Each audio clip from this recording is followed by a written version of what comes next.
We traveled to Pristina, Kosovo, capital city of Europe's youngest country. Join us as we explore this vibrant city and its people.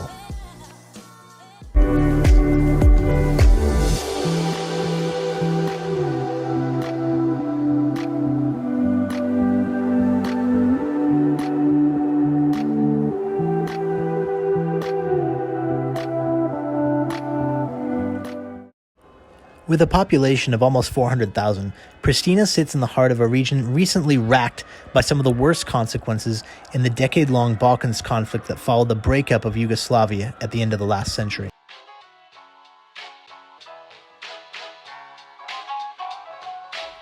When you come here and start exploring the city, one of the first things that you notice is the respect and gratitude for the NATO forces that intervened in the conflict between the Serbian military and the Kosovo Liberation Army in 1998 and 1999. NATO flags are all over the place in public areas. The KLA forces that fought for the nation's independence are also memorialized in a variety of plaques and monuments around the city. Kosovo was once part of Serbia, but due to a decades-long demographic shift that saw ethnic Albanians of the region become the numerical majority over ethnic Serbs, tensions boiled over into outright war. NATO intervened militarily on behalf of Kosovo and helped it to establish its independence in 2008. But tensions continue to this day as Serbs still refuse to recognize Kosovo's independence. Adding to the pain of the conflict, Kosovo is sacred land to Serbs, as it was the site of an important battle against the Ottoman Empire in 1389. Here we have a Serbian Orthodox church that is obviously incomplete.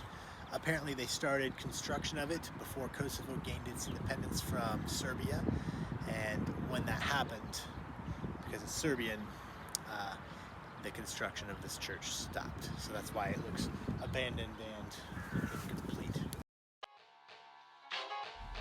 In a lot of shops in Pristina, they display the flag of each product so you know where it comes from, so you know you're not buying a product from Serbia. I'm standing right on a street called Bill Clinton. I don't know if you can see that blue sign behind me. It says Bill Clinton. The 1998-1999 US and NATO intervention of Kosovo was obviously very popular and continues to be popular today. There's a statue over here of Bob Dole, and we're on our way right now to go see the statue of Bill Clinton himself.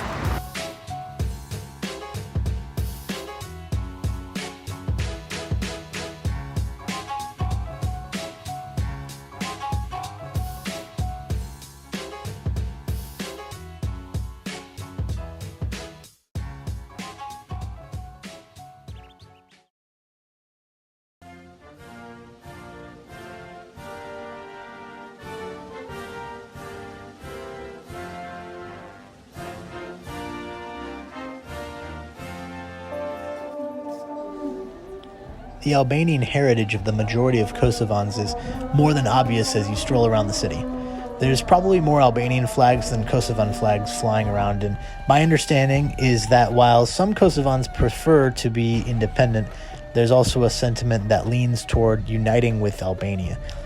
If you've ever been to Albania, you'll have massive deja vu here. And of course, no Albanian community would be complete without a mighty statue to Albania's most famous 15th century Ottoman fighter, Skanderbeg.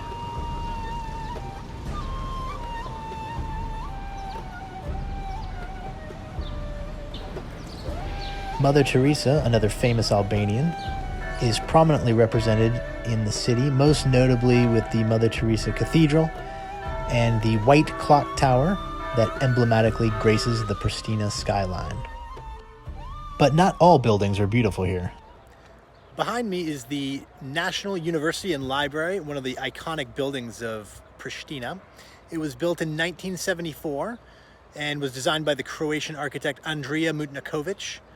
It has 99 domes, and it's identified as a postmodern architectural design.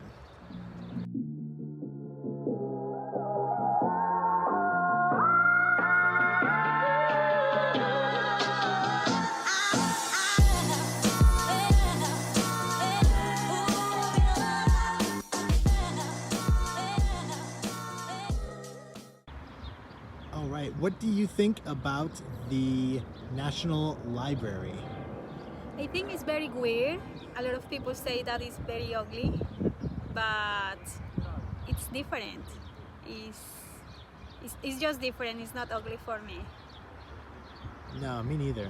I think it's beautiful. It's not beautiful, but it's very exotic. Exotic. We'll go with that. I love it. Yeah. All right. Islam is common amongst ethnic Albanians, and traces of the religion, as well as the Ottoman Empire that brought it, can be found in Pristina's Old Town and Bazaar.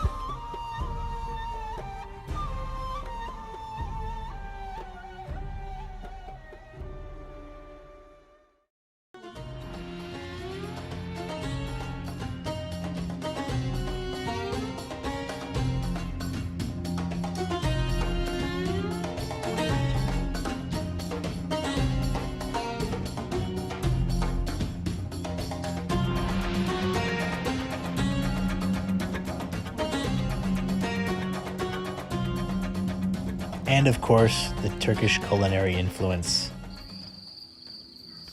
One of the most memorable experiences from our time in Pristina was at the Four Paws Pristina Bear Sanctuary, a 20-minute taxi drive outside of the city. They have almost 30 bears, rescued mostly from abusive conditions as exotic pets to draw crowds to restaurants where they were kept in display in cramped cages and fed only bread. The sanctuary gives them a home where they can finally thrive after years of near-deadly exploitation. If you're an animal lover, it's definitely worth it. The taxi ride there was 15 euros, and the bus back to Pristina was just €1 per person. There is a bus to the sanctuary from Pristina, but we couldn't find it, so we just grabbed a taxi from off the street.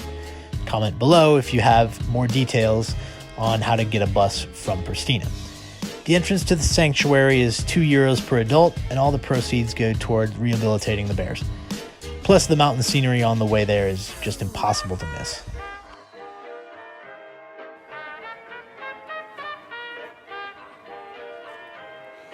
What do you think about the bears?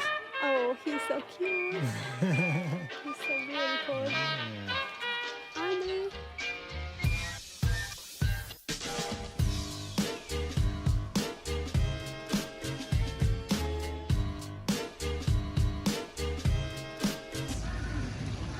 What do you think about Pristina?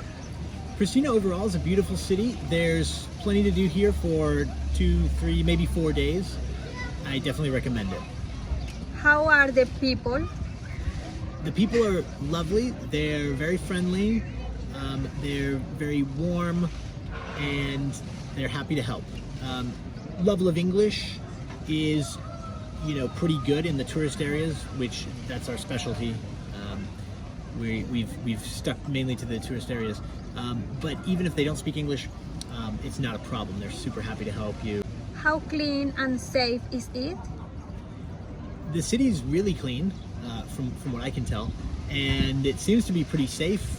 I don't get a sense that people walk around on edge, nervous about street crime or anything like that. I certainly don't hear sirens everywhere. How is traffic and public transport? Let's see. We haven't really dealt with public transport because you can pretty much, as far as, again, the tourist areas go, you can pretty much walk everywhere. From one end of the kind of tourist area where the Bill Clinton statue is to the other end where you have the old bazaar and the Kosovo Museum. So it's a very walkable city, or bikeable, or scooterable. And so we haven't really dealt much with the public transportation. Traffic is amazing. There isn't much honking going on any more than is the minimum requirement for East Europe. And I haven't seen a single traffic jam, so that's pretty cool. How is the nightlife? We haven't seen a whole lot of evidence of nightlife. We haven't really looked for it a whole lot, but then again, we haven't seen, even during the day, like any kind of clubs. I'm sure there is some, and again, if you live here, feel free to comment below. But there doesn't seem to be a whole lot of nightlife going on here, but it's not a super big, nightlife kind of area. Yeah, it's not like Colombia. It's not like Colombia, no. How are the prices? Amazing. it's in euros, but don't be scared. 2 euros is a pretty decent sized sandwich with a nice side. Quality food. It's 70 cents for a decent cup of coffee. Yeah, here's some examples of prices right here if you want to take a look. This is in the touristy part of town too, by the way. So these are kind of expensive prices. So yeah, it's a very affordable place for sure. Do most places take credit card? It's hit or miss, so definitely ask before you go into a shop or restaurant. Some places only take cash, but there are plenty of cash machines around, so it's not a huge deal. What have you learned about the culture and history? Let's see. The people of Kosovo, and especially in Pristina, maintain very proud and close ties with Albania.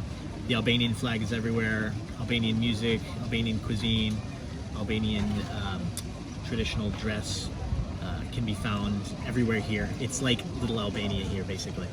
So, behind me is Skanderbeg Square. If you've ever been to Albania, as we have, you'll feel a little bit of deja vu going on here. And what negative things have you seen? Just the kind of overly aggressive street kids who ask for money. That's pretty much it. What happened with the kids? If you say no to some kids, like if you refuse to give them any money or even enough money, they'll kind of like try to, at least with us, like they'll try to like grab you and keep you from walking away, or like stand in front of you and try to push you.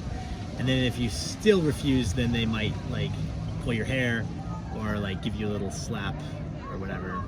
They're not gonna injure you. They're like 7 or 8 years old, but yeah, that's a little bit of a downside, of course. And I don't know, like maybe these kids that we've seen here are like recent arrivals. Maybe they're not always here. I don't know. Maybe they'll be gone by the time you come. But it's definitely been the one thing that we can pinpoint that's a negative side.